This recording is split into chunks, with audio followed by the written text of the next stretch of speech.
សូមគោរពជំរាបសួរពុកម៉ែបងប្អូនថ្ងៃនេះខ្ញុំមកបង្ហាញពុកម៉ែបងប្អូនឲ្យបានស្គាល់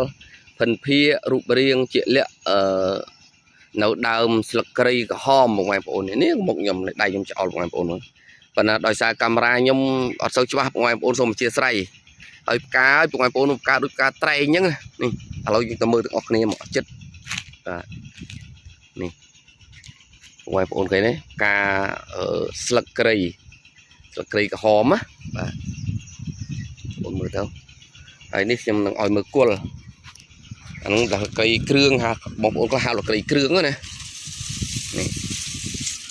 បងប្អូនមើលមកថតម្នាក់ឯងបាទណាបងប្អូនអើយ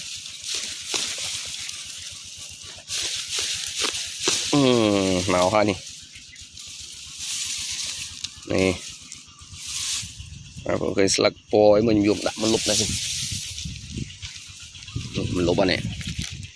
បងប្អូនអត់នេះពណ៌វិញអញ្ចឹងណានេះគេហៅសក្រីគ្រឿងគឺប្រភេទសក្រីដែលវាត្រូវថ្នាំបាទសំជាអសុតណាអលេខ1ហើយត្រូវថ្នាំអីមិនសំខាន់ឲ្យបងប្អូនស្គាល់សិនដល់ពេលត្រូវថ្នាំអីវីដេអូក្រោយៗនឹងមានណាពាក់ព័ន្ធជាមួយនឹងការផ្សំថ្នាំណាបងប្អូនសំខាន់បងប្អូនរៀនចំណាំមើលគេហៅសក្រីក្រហមឬសក្រីគ្រឿងអរគុណច្រើន